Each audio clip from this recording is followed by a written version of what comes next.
Bismillahirrahmanirrahim. Thalathatun qala Rasulullah sallallahu alaihi wa alihi wasallam. Bersabda baginda kita Nabi besar Muhammad sallallahu alaihi wasallam, thalathatun la yadkhuluna al-jannah abada. Thalathatun, tiga kelompok orang. Ada tiga orang. La, tidak, yadkhuluna, mereka masuk, al-jannah, surga, abadan, selamanya. Ada tiga orang gak akan pernah masuk surga. Siapa itu? Ad-dayyuth, nomor satu. Nomor dua, ar-rajulah minan nisa, yang kelaki-lakian dari perempuan. Yang ketiga, wa mudminul khamr, yaitu pecandu minuman keras. Qalu, mereka bilang, ya Rasulullah, qad arafna mudminul khamr, kami ngerti nih yang mudminul khamr, pecandu minuman keras. Famanid dayyuth, tapi kami nggak ngerti siapa tuh dayyuth. Dayyuth itu siapa? Famanid dayyuth, siapa itu dayyuth wahai Rasul? Qala, Nabi Muhammad menjawab, alladzi, seorang laki-laki, la yubali, yang tidak peduli, man, orang, dakhala, yang masuk, ala ahlihi, kepada keluarganya. Seorang laki-laki yang gak peduli istrinya ketemu sama siapa aja. Seorang laki-laki yang gak peduli siapa aja yang datang ke rumahnya. Mau ada cowok masuk keluar masuk ke rumahnya, dia gak peduli, gak punya rasa cemburu. Warrajulah minan nisa, Nabi kemudian kasih tahu perempuan. Rajulah minan nisa itu apa, siapa? Warrajulah minan nisa adalah allati, perempuan, tatasyabbah, yang menyerupai birrijal, dengan laki-laki. Jadi perempuan yang kelaki-lakian, ya. Rawahu Tabrani, hadis riwayat Imam At-Tabrani. Yuk, sebelum kita pelajari, biar berkah, semoga tidak ada dari kita dan keluarga kita yang menjadi salah satu dari ketiga kelompok ini. Kita akan baca bersama-sama hadis ini sambil minta sama Allah, ya Allah, jauhkan tiga hal tersebut dari seluruh keluarga kami, anak keturunan kami, ponakan-ponakan kami, terus ke bawah, ya Allah, jauhkan semuanya. Bismillahirrahmanirrahim. Qala Rasulullah sallallahu alaihi wa alihi wasallam, thalathatun la yadkhuluna al-jannata abada, ad-dayyuth minan nisa wa mudminul khamr. Qalu ya Rasulullah, qad arafna mudminal khamr, famanid dayyuth? Qala alladhi la yubali man dakhala ala ahlihi, warrajulatu minan nisa allati tatashabbahu birrijal. Rawahu Tabrani. Jadi hadis ini menceritakan tentang tiga kelompok orang yang tidak akan masuk surga. Tunggu. Tidak akan masuk surga, apalagi pakai ada kata-kata abada, selamanya. Padahal kalau kamu umat Nabi Muhammad dan mati bawa iman sebagai umat Nabi Muhammad, biar kata dosa kamu segimana gedenya, itu nanti pasti juga akan masuk ke surga, walaupun sebelumnya mangkal di neraka.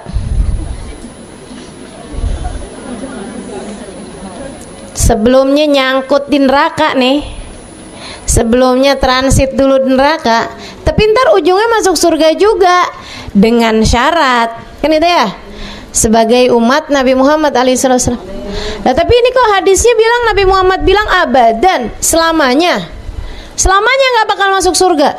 Lah gimana nih berarti? Artinya orang yang termasuk di antara hadis ini sulit baginya mati bawa iman. Kebanyakannya akan kelewat iman sebelum kematiannya, sehingga dia akan meninggal dunia tidak sebagai umat Nabi besar Muhammad. Serem benar. Makanya mudah-mudahan dijauhkan semuanya, agar seapa-apanya kita masih punya peluang untuk bahagia hidup di dalam surganya. Amin ya rabbal alamin. Siapa itu? 3 orang yang gak bakal masuk dalam surga abadan, selamanya gak ada ceritanya dia masuk dalam surga. Siapa itu Rasul? Yang pertama kata Nabi Muhammad ad-dayyuth. Yang kedua kata Nabi Muhammad rajulah minan nisa.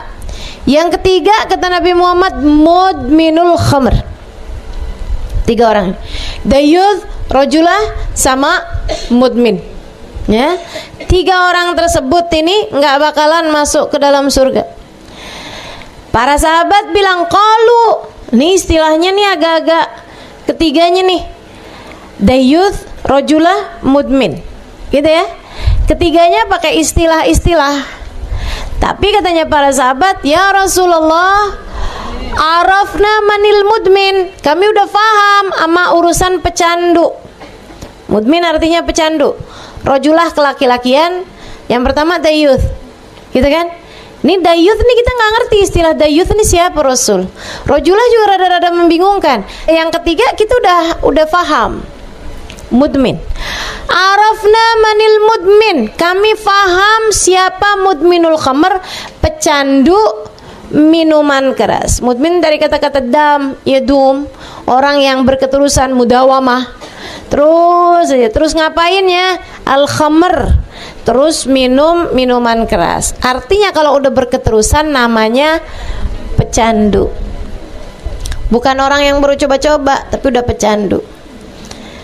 Pecandu minuman keras masuk dalam batasan pecandu minuman keras yang sekarang sedang banyak di negeri kita, juga di negeri-negeri berkembang ataupun negeri terbelakang juga banyak nih, bahkan di negeri-negeri maju juga. Apa itu? Narkoba, pecandu narkoba, narkotika, obat terlarang. Ya, ini teman-teman sekalian banyak nih. Dunia ini sekarang nih,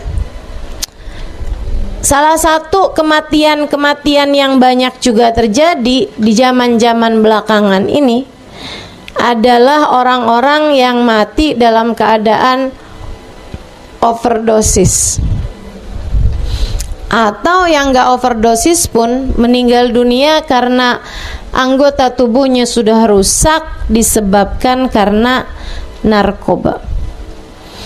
Pecandu minuman keras kami udah paham, katanya para sahabat. Tapi dayyuth sama satunya lagi rajula minan nisa itu apa? Teman-teman sekalian, Nabi kemudian bilang ad-dayyuth, orang laki-laki, suami dan ayah yang nggak peduli keluarganya tuh ketemunya sama siapa aja, yang nggak peduli siapa laki-laki yang masuk ke dalam rumah mereka, nggak punya kecemburuan terhadap istrinya dan tidak punya kecemburuan terhadap anak perempuannya. Tuh dayyuth, tambah akhir zaman tambah banyak. Rajulah minan nisa siapa? Allati tatasyabbah birrijal, cewek yang kayak cowok, cewek yang suka niru-niru cowok, cewek yang suka bergaya-gaya cowok. Baik, kita bahas satu-satu. Yang pertama, pecandu, teman-teman saya sekalian. Ini Nabi menamakannya sebagai Ummul Khaba'ith. Apa tuh? Ibu, al-khaba'ith, dosa-dosa besar. Ummul Khaba'ith, induk dosa-dosa besar. Kebanyakan dosa besar berawal dari situ. Orang kalau udah mabok, orang kalau udah kena narkoba, ya Allah, nyuri gampang. Orang kalau udah kena narkoba, durhaka sama orang tua gampang. Orang kalau udah kena narkoba, lagi dia narkoba, zina gampang. Lagi dia teler, lagi dia minum minuman keras, dosa-dosa besar jadi gampang. Semua dosa besar jadi bisa dikerjain. Lo orang nggak sadar, betul nggak? Seorang suami menceraikan istrinya di saat dia lagi mabok, gampang apa nggak gampang? Gampang. Saudara sekalian saya muliakan, semua hal dari kesalahan-kesalahan mudah dibuat ketika orang sedang dalam keadaan mabuk. Berapa waktu yang lalu kita dengar kabar seorang pemuda asli Indonesia, ya Bu ya, tinggal di London, memperkosa berapa ratusan laki-laki. Saudaraku sekalian saya muliakan, nih coba kamu baca, kenapa kok nggak ada yang ngelapor sampai dari tahun berapa sampai ke tahun berapa baru sekarang ketahuannya? Karena semua korbannya dilakukan pemerkosaan, mohon maaf, sedang dalam keadaan mabuk. Tuh, orang kalau lagi mabuk, ya Allah, dia apa-apain kagak sadar. Diperkosa nggak sadar, memperkosa nggak sadar, apaan aja nggak sadar. Karenanya saudaraku sekalian saya muliakan, Sayyidina Abu Bakar As-Siddiq bilang, seumur hidup, sejak saya lahir sampai saya ketemu hidayah Islam, alhamdulillah, dia bilang saya nggak pernah menyembah berhala, saya nggak pernah menyentuh atau nggak pernah minum minuman keras, nggak pernah minum khamr. Sayyidina Abu Bakar As-Siddiq nggak pernah menyembah berhala, nggak pernah minum minuman keras, nggak pernah mabok, dan makan nggak pernah nyentuh minuman keras.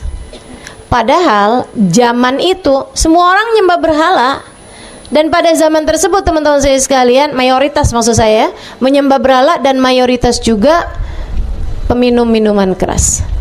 Kenapa Sayyidina Abu Bakar tidak mau melakukannya? Satu, dia bilang kalau urusan menyembah berhala, saya pernah diajak sama bapak saya masuk ke kuil untuk menyembah berhala. Saya sedang dalam keadaan sangat lapar.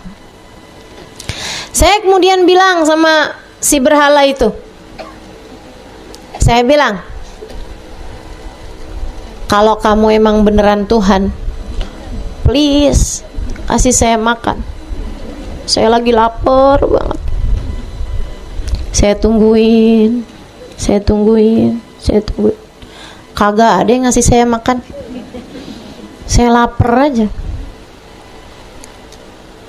Kalau kamu emang beneran Tuhan, nih saya nih sekarang nih lagi lapar, lagi haus, oke nggak dikasih makan? Saya kasih minum deh seenggaknya gitu. Tolong kasih saya minum. Saya tungguin, kagak ada juga. Saya kemudian bilang, berhala maafkan saya, kalau saya nggak percaya sama kamu, saya cuman minta perkara yang sangat kecil, yang kalau saya minta sama ibu saya dia bakalan ngasih. Cuman minta makan meminum doang. Kalau terhadap makan minum, sesuatu hal yang ibu saya bisa ngasih aja kamu nggak bisa ngasih, apalagi jalan kebahagiaan hidup dunia akhirat. Saya nggak percaya, maka kamu saya tinggalin. Dia bilang, sementara minuman keras, di masa saya kecil saya pernah lihat orang mabuk, mohon maaf, dia buang hajat, dia makanin sendiri kotorannya.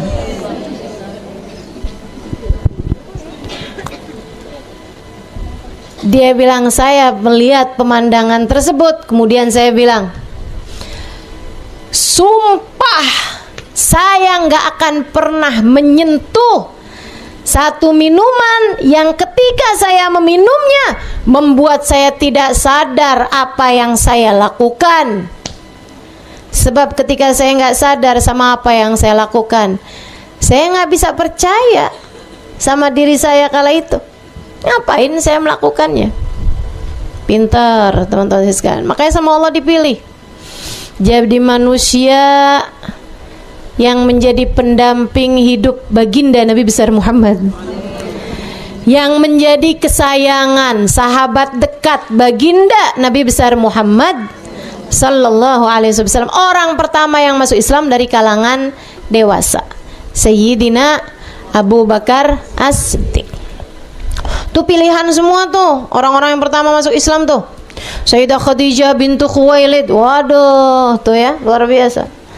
Sayyidina Abu Bakar As-Siddiq, manusia-manusia hebat. Sayyidina Ali bin Abi Thalib, wah luar biasa. Sayyidina Zaid bin Harithah, yang terbaik dari kalangan budak.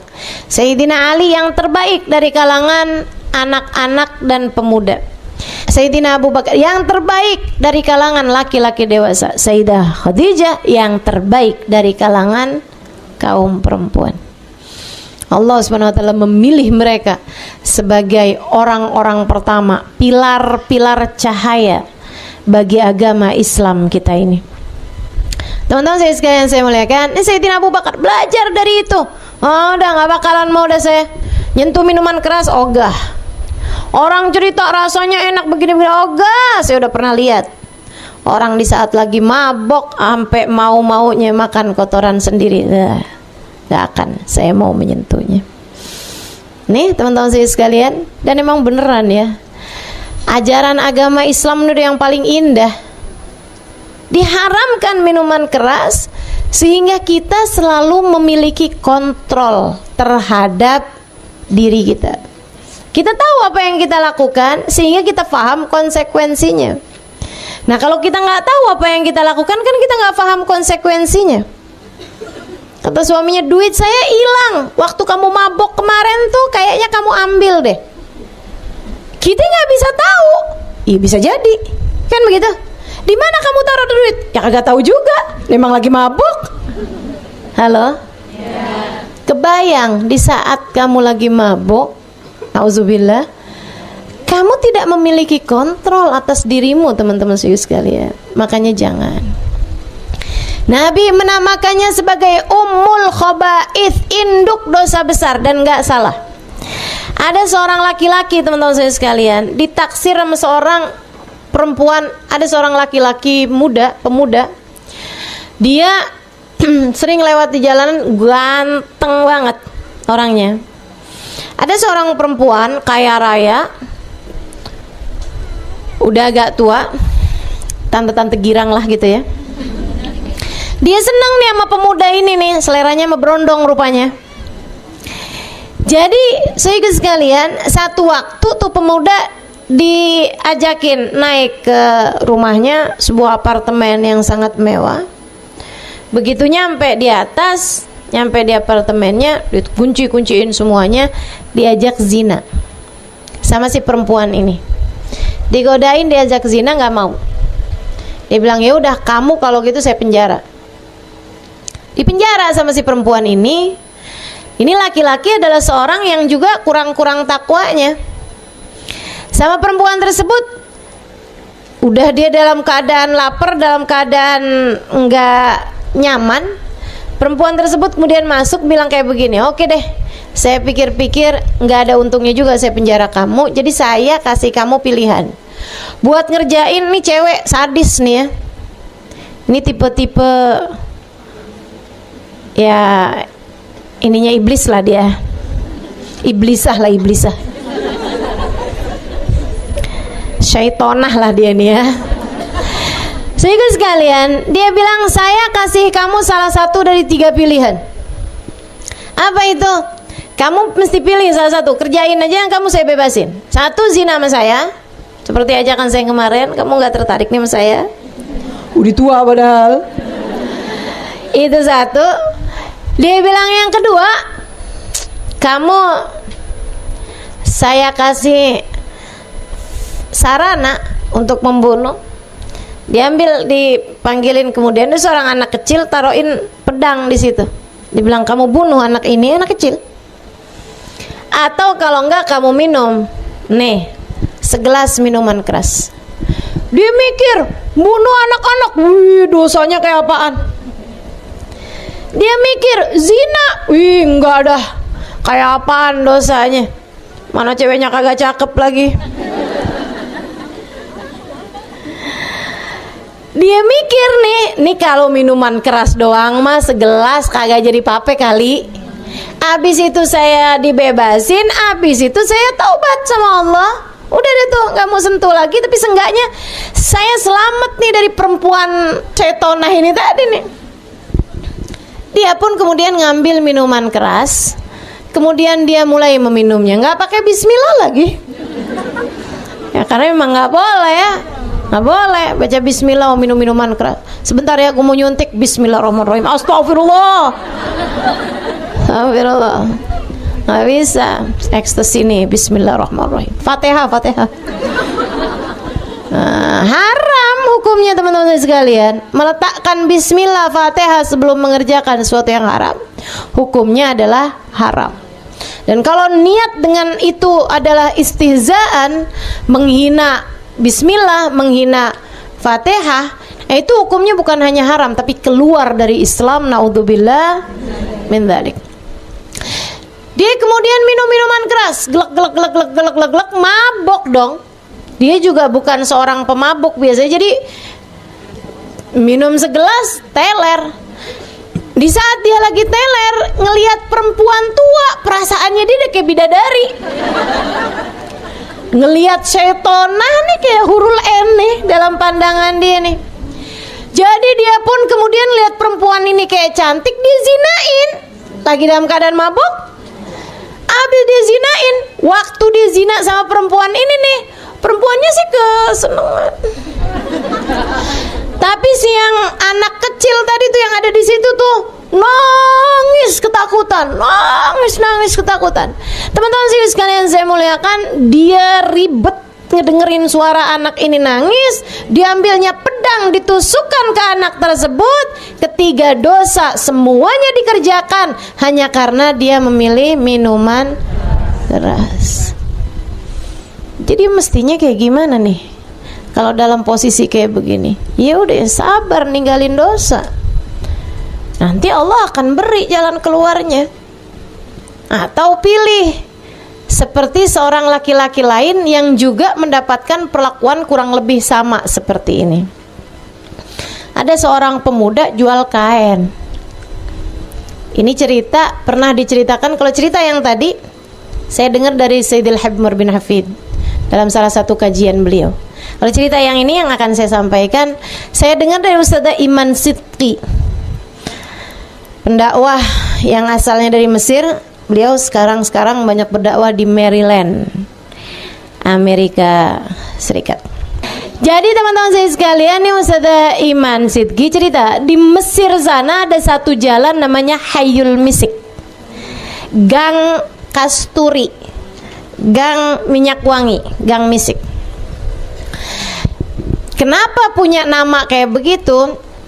Ada seorang pemuda, dia dagangan kain, ganteng, takwa, akhlaknya mulia. Tiap hari lewat di depan rumah seorang perempuan yang kayak gini juga nih, seorang perempuan setonah ini tadi. Tapi perempuan yang lain ya, lain dari yang diceritain Habib Umar tadi. Saya nggak tahu lagi kalau ternyata tetanggaan. Satu hari nih, dia sesudah merhatiin setiap jam segini dia lewat, tiap jam segini diliatin di jendela, tuh cakep bener tuh pemuda ya, tergila-gila.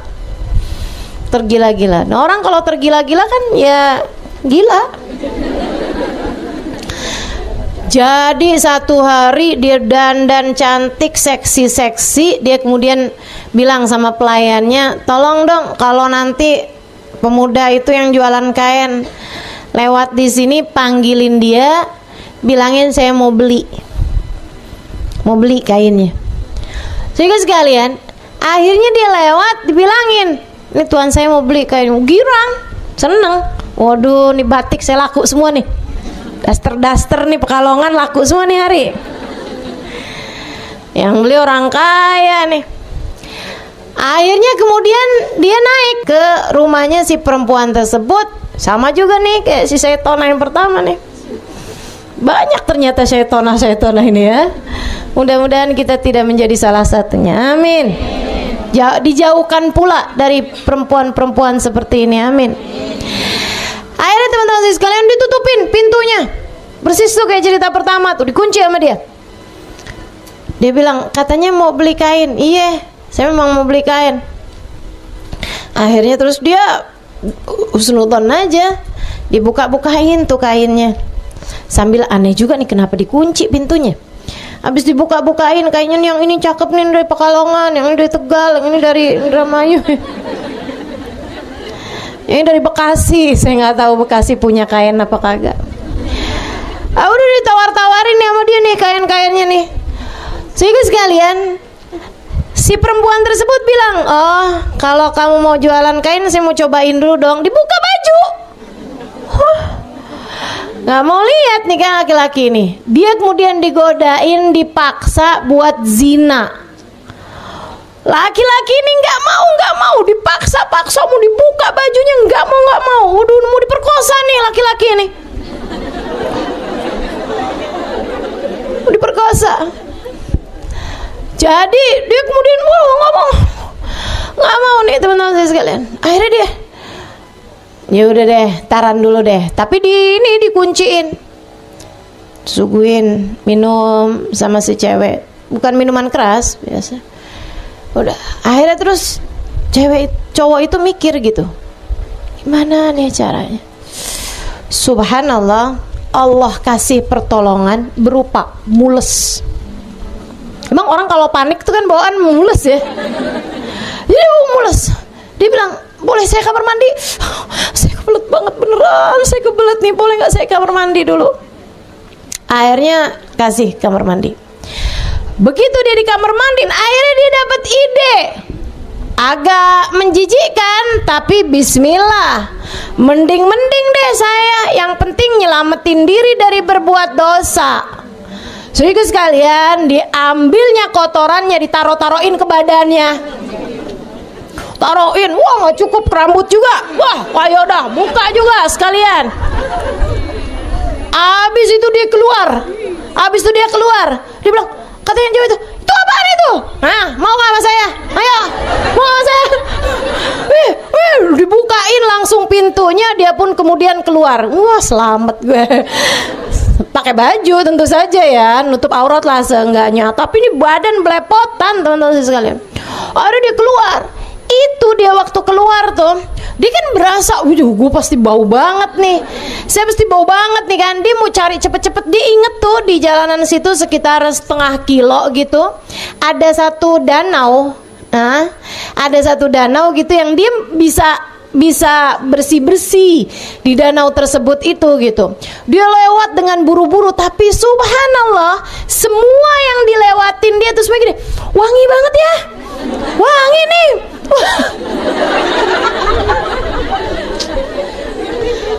Dia heran juga gitu, tapi kan dia pikir nih orang maksudnya apa sih, nih ngebully apa gimana nih. Jadi dia lari sampai kemudian ketemu si danau tersebut. Dia nyemplung di danau itu sampai dia berasa udah bersih, semuanya udah mulai bersih dari si kotoran tadi itu. Dia kemudian naik ke atasnya dan ternyata beneran si danau tersebut begitu dia keluar baunya bau misik, bau kasturi. Allah Subhanahu wa ta'ala mau ngasih tahu hakikatnya. Kamu memang belepotan kotoran, tapi tujuanmu adalah seharum-harum tujuan, menghindarkan diri dari perkara yang paling menjijikkan, yaitu zina. Ummul khaba'ith, Nabi Muhammad menamakannya ibu dosa-dosa besar. Nah, sama Allah diganjar, orang tersebut malah mendapatkan wangian. Sampai jalan itu tuh orang sebutnya sebagai Hayyul Misik, gang kasturi. Oh berarti Gang Kasturi yang itu gara-gara, bukan yang di sono, yang di Mesir, gitu ya. Ya jadi yang salah satu dari yang nggak akan masuk dalam surga adalah mudminul khamr. Sahabat nanya, Rasul, kita udah ngerti nih mudminul khamr. Oh ya, mau saya lanjutkan lagi tentang mudminul khamr nih ya. Sehingga sekalian, kalau kemudian orang sekarang bilang, iya kali zaman dulu tuh Allah memang haramkan minuman keras karena memang nggak ada juga orang minum minuman keras. Jadi kayak semacam agama Islam ini nggak tahu gitu betapa sulitnya orang yang sudah kebiasaan minum minuman keras mau berhenti dari minuman keras, gitu. Teman-teman sekalian, kamu keliru. Islam itu datang di saat orang-orang berada dalam kehidupan jahiliyah, termasuk dalam hal minuman keras. Di Mekah itu orang minum minuman keras seperti orang minum air putih. Kayak orang minum air putih. Kalau saya mau bilang kayak ibu-ibu ngeteh ngopi, nggak semua ibu-ibu ngeteh ngopi, gitu ya. Kayak kita minum air mineral, teman-teman sekalian, sesering itu, sebanyak itu. Ya kayak mirip orang-orang, mohon maaf, orang-orang Eropa zaman-zaman sekarang. Mereka tuh kan sedih, mabok. Ada perayaan, seneng, mabok. Kan itu tuh mereka. Sehingga sekalian, jadi tuh mereka minuman keras, minum khamr itu seperti orang minum air putih zaman sekarang, seperti kita minum air putih zaman sekarang. Banyak banget di tingkatan yang mereka minum tiga botol itu belum mabok. Dari udah kecanduannya, dari udah banyaknya tingkat mereka minum minuman keras, iya kan? Nah kalau kayak kita yang nggak pernah minuman keras, nggak usah pakai, baru ngidam aja mabok, baru jalan ke Bekasi aja mabok perjalanan, sampai minum antimo. Mau kemana? Ke Monas minum antimo. Ya Allah, ada tuh yang kayak begitu, ada nggak? Ada. Beneran ada. Ya Allah, teman-teman sekalian, jadi nih si orang ini nih, ibu tahu rasanya mabok gak? Nggak tahu ya, saya tahu. Sudah tahu. Oh pernah saya mabok daun kecubung. Zaman dulu waktu saya kecil. Ya Allah bu, pusing banget ya. Ada teman-teman zaman SD tuh naroin daun kecubung. Saya nggak tahu daun itu masih ada apa enggak, tapi itu kasih efek pusing gitu. Udahlah, sesudah saya tahu rasanya mabok daun kecubung, saya nggak akan pernah mau coba-coba ya, dan memang nggak perlu juga coba-coba. Pengen tahu rasanya, saya masukin tuh saya muntahin lagi, boleh nggak? Nggak boleh, haram ya. Banyaknya haram, sedikitnya juga haram. Jangan mau coba-coba, jangan coba-coba. Sehingga sekalian, jadi tuh Islam datang di saat orang tuh kebiasaan minum minuman keras. Karenanya di masa Mekah nggak ada syariat haram minuman keras, nggak ada. Sampai di masa Madinah udah orang diwajibin sholat, udah orang diwajibin bayar zakat, udah orang diwajibin puasa, minuman keras tuh belum haram. Jadi masih ada ceritanya nih, bulan Ramadan saat buka ada gitu minuman keras, gitu kan? Aku mau mabok dulu ya, buka puasa. Ada gitu, karena memang belum haram, saudara sekalian, belum haram. Sampai satu waktu turun tuh firman Allah Subhanahu wa taala nyeritain tentang, maksudnya ada salah satu barang-barang yang dijual itu salah satunya adalah minuman keras, anggur-anggur gitu. Nah, mereka buat minuman keras tuh macam-macam, Bu. Salah satunya dari kurma. Mereka buat kurma tuh minuman keras juga gitu. Nabid namanya. Itu minuman keras yang terbuat dari kurma. Sehingga sekalian, satu waktu Allah Subhanahu wa taala mulai turunin. Jadi nggak ada perintah datang dari Allah Subhanahu wa taala tentang keharaman sesuatu secara berangsur-angsur kecuali minuman keras, karena Allah tahu betapa sangat sulitnya menghindar dari kecanduan, menghindar dari memberhentikan sebuah kecanduan. Nah, ini juga bisa dijadikan pembelajaran tentang bagaimana seseorang caranya menghindar dari kecanduan. Maksudnya kalau udah terlanjur kecanduan, mau ngilanginnya tuh gimana caranya. Nah, itu juga salah satunya pembelajaran dari cara Allah memberikan keharamannya minuman keras. Jadi Allah ketika pertama kali mau mengharamkan minuman keras, caranya Allah Subhanahu wa taala, "Qul fihim yas'alunaka 'anil khamri wal maisir. Qul fihima itsmun kabirun wa manafi'u lin-nas wa itsmuhuma akbaru min naf'ihima." Kata Allah dalam Al-Qur'an begitu. Yas'alunaka, a'udzu billahi minasyaitonir rajim, yas'alunaka 'anil khamri wal maisir. Mereka bertanya tentang hukumnya khamr, minuman keras, wal maisir, dan judi.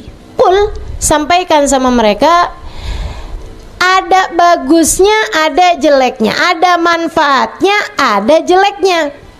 Ada manfaatnya. Apa manfaatnya? Perdagangan. Apa manfaatnya? Kalau buat minuman keras, teman-teman saya sekalian, manfaatnya menghangatkan badan. Kan gitu ya? Itu ada manfaatnya. Tapi ada mudaratnya. Wa ismuhuma, bahayanya minuman keras, akbar min naf'ihima, lebih besar daripada kemanfaatannya. Orang-orang yang imannya sudah lebih tinggi ketika baca wa ismuhuma akbar min naf'ihima, manfaatnya bahayanya lebih besar daripada kemanfaatannya. Udah ngapain dah, tinggalin aja deh. Ngapain kita ngerjain sesuatu hal yang bahayanya lebih besar daripada manfaatnya. Nah, mulain tuh banyak orang ninggalin judi, ninggalin khamr. Sehingga sekalian, kenapa judi sama khamr digabungin? Karena memang banyak kan orang-orang itu kalau lagi judi gitu kan, yang disuguhin minumannya minuman khamr. Pernah lihat gak? Datang kemudian, apaan nih? Teh tarik. Pernah. Gitu kan? Nah, jadi pasti tuh minumannya minuman keras. Memang perkara haram tuh gabungannya pantas-pantasnya juga sama yang haram. Banyak diantara orang beriman yang imannya udah agak tinggi tuh, mereka tinggalin minuman keras karena mereka lihat, mereka dengar ismuhuma akbar min naf'ihima, bahayanya lebih besar daripada mudaratnya. Tinggalin deh, ngapain gitu. Tapi sebagian yang tingkat imannya tengah-tengahan atau bahkan imannya masih rendah, masih minum minuman keras. Sampai satu hari ada orang diminta jadi imam. Dia punya wudhu jadi imam, tapi masih rada-rada fly, rada oleng. Jadilah dia ngimamin. Ngimaminnya sholat malam, sholat maghrib atau sholat isya gitu. Bismillahirrahmanirrahim. Jadi imam nih, mabok nih. Udah habis Fatihah, amin gitu ya. Qul ya ayyuhal kafirun, la a'budu ma ta'budu, la antum a'biduna ma a'budu, wala ana a'budu ma abadtum, wala antum a'biduna ma a'budu, wala ana a'budu ma abadtum, wala antum a'biduna ma abadtum.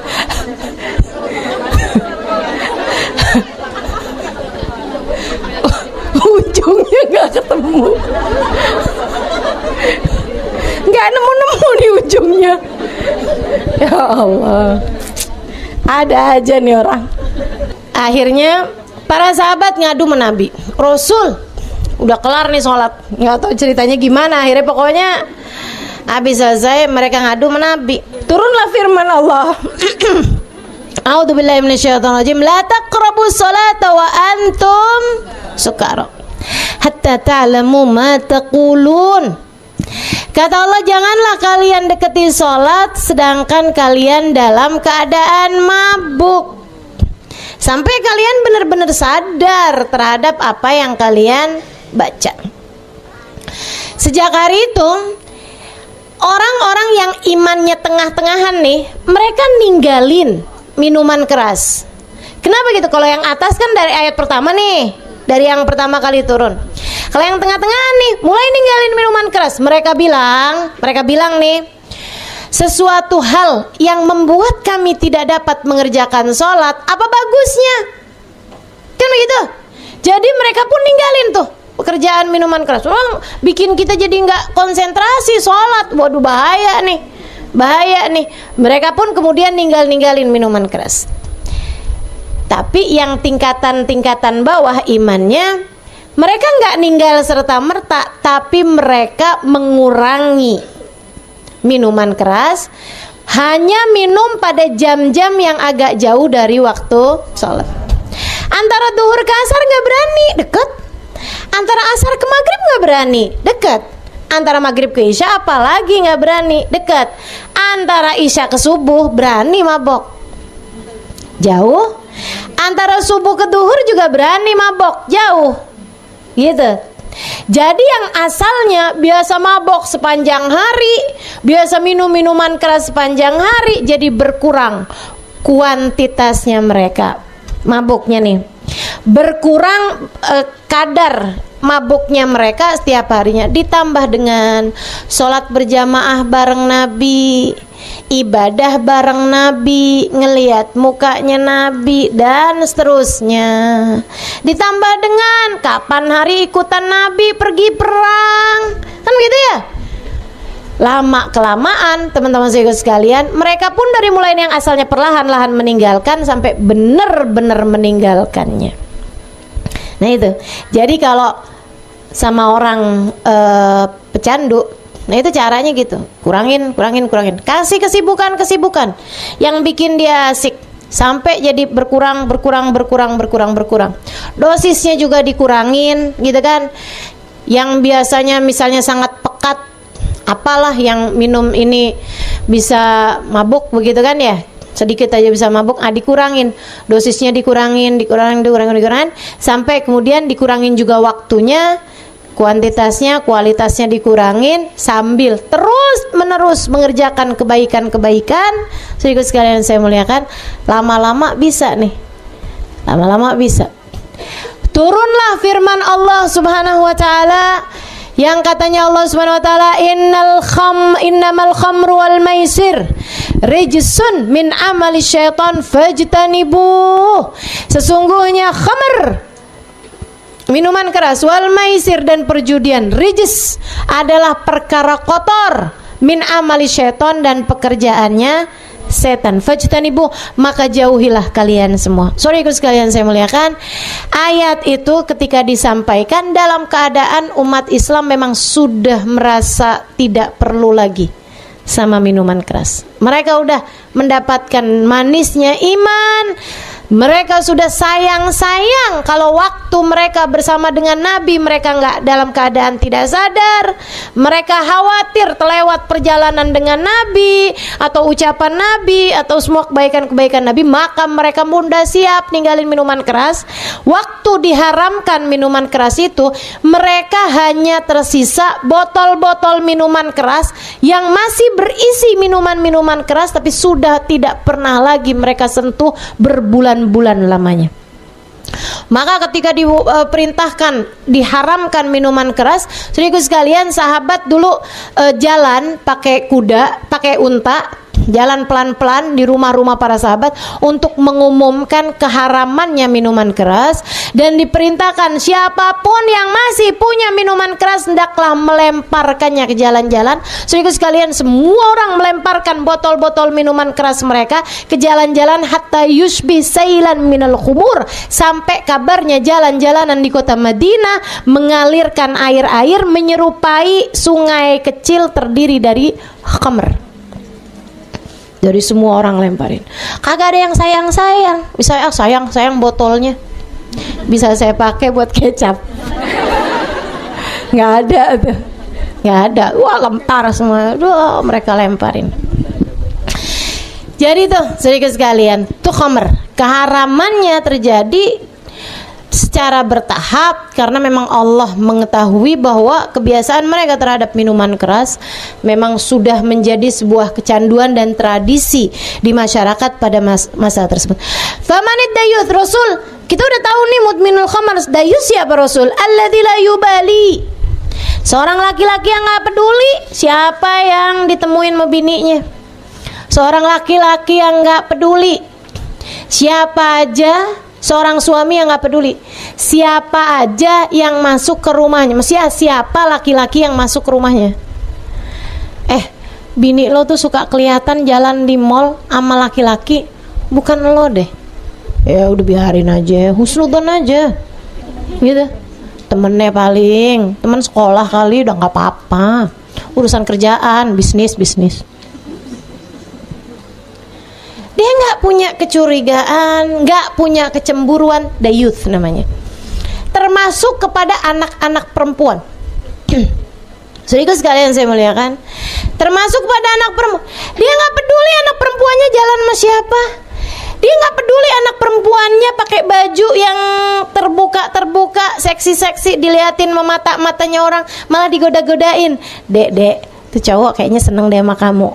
Astagfirullah, nih dayuth teman-teman saya sekalian. Hati-hati. Tambah zaman kebelakangan ini tambah semakin banyak dayuth. Bapak-bapak atau ibu-ibu yang bilang sama anaknya, "Nak, kamu tuh umur udah 22 tahun kok belum punya pacar ya?" Mama dulu, "Nak, lagi zaman umur 17 tahun mantan mama udah nggak kehitung." Genit bangga, dosa bangga. Astagfirullah. Laki-lakinya bapaknya juga kayak gitu. Kok kamu belum punya pacar sih, Nak? Mau cariin apa? Pacaran dong, Nak. Astagfirullah. Ini teman-teman sekalian, ini para dayuth nih. Naudzubillah, iman tercabut dari dalam hatinya sebelum kematiannya. Dan saya pernah dengar dayuth ini juga banyak dipengaruhi sama makanan yang masuk dalam perutnya. Ya, kalau laki-laki pada suka makan daging babi, itu Allah Subhanahu wa taala akan perlahan-lahan menghilangkan kecemburuan dari dalam hatinya. Gak punya rasa cemburu. Gitu. Makanya saudara sekalian, mohon maaf ya, negara-negara atau daerah-daerah yang masyarakatnya biasa makan itu tadi BABI, ya, yang kayak begitu tuh, itu rata-rata mereka memang pergaulan yang bebas, ganti-gantian pasangan dansa biasa buat mereka, kayak gitu. Ngeliatin bininya pakai pakaian renang, berjemur di pantai berduaan, diliatin sama orang-orang gitu, biasa aja buat mereka. Ada orang merhatiin, mohon maaf, payudara istrinya atau anak-anak perempuannya, dan mereka malah yang kesenengan gitu karena istrinya atau anak-anak perempuannya jadi pusat perhatian. Nah, dayuth dia tuh, para dayuth. Hati-hati ya guys sekalian saya muliakan. Naudzubillah min dzalik. Nih, iman kecabut nanti di akhir kehidupannya. Sama halnya dengan mudminul khamr. Mudah-mudahan Allah jauhkan semuanya insyaallah. Jadi kalau kemudian saya punya suami kok pencemburu, ya alhamdulillah. Artinya suami kamu sekurangnya bukan dayuth. Orang saya cuman ngomong sama tukang listrik aja loh, sama tukang sayur aja. Ya berarti dia sangat sayang padamu, gitu ya. Ya tapi masa dia cemburu sama tukang sayur? Ya dia tahu selera kamu rendah.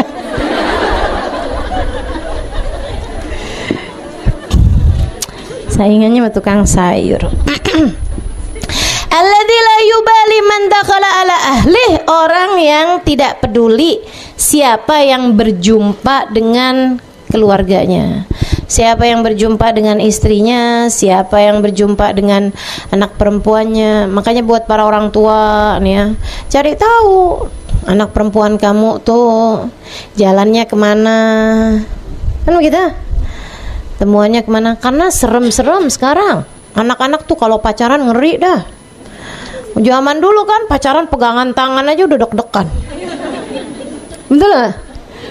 Kok Ustazah tahu? Saya nggak pernah ya, saya ya, sorry ya. Saya kan di pondok pesantren terus, nggak keburu. Kalau pulang dari jadi alasannya cuma karena nggak keburu. Saya kalau pulang dari pesantren yang kepengen cuman tidur. Ya Allah, anak pesantren tuh makanya kalau pulang tukang tidur dah. Karena di pesantren itu kan tidur kan dibatasin banget. Wah, perkara mewah bagi kami santri-santri nih. Kalau bisa tidur di waktu yang tidak terbatas gitu kayaknya. Yang nggak kebangun karena bel. Nggak kebangun karena dibangunin orang. Jadi teman-teman sekalian, ini ya mesti jauh-jauh cari tahu anaknya itu jalan sama siapa, ketemuan sama siapa, gitu. Ustazah boleh nggak sih sebagai orang tua kita ngecek handphone anak-anak kita? Boleh. Tapi sebagai istri kamu nggak perlu ngecek handphone suami. Ya? Tapi kalau sama anak-anak boleh. Kenapa gitu? Karena yang dikerjakan suamimu tidak jadi hisabmu, tapi yang dikerjakan anak-anakmu jadi hisabmu. Kamu bertanggung jawab atas apa yang terjadi pada diri anak-anakmu. Jadi kamu harus cari tahu. Teman-teman sekalian. Ajakin ke majelis, ajakin kenal sama orang-orang soleh-soleha, ajakin agar mereka memiliki pergaulan lain selain dari pergaulan di tempat-tempat mereka bersekolah atau di tempat-tempat mereka bekerja kalau memang sudah bekerja, gitu kan? Arafna mu'mani dayut, itu dayut tuh yang enggak punya rasa cemburu. Sayyidina Sa'ad, satu ketika Nabi lagi cerita nih sama para sahabat nih. Kata Nabi Muhammad alaihi wasallam,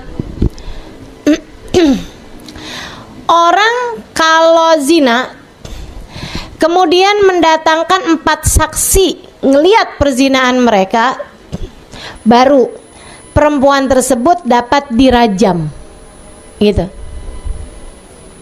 Jadi orang tuh baru bisa dirajam kalau berzina apabila dia bisa mendatangkan 4 orang saksi.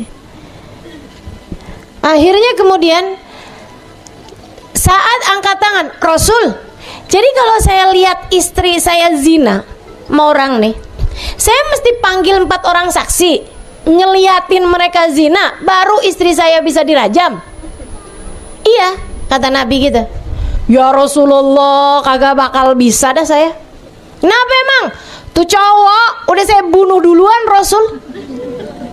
Nggak bisa saya kayak begitu. Saya pasti udah akan bunuh tuh cowok depan saya, bukannya malah minta tetangga sini kita ngintip yuk.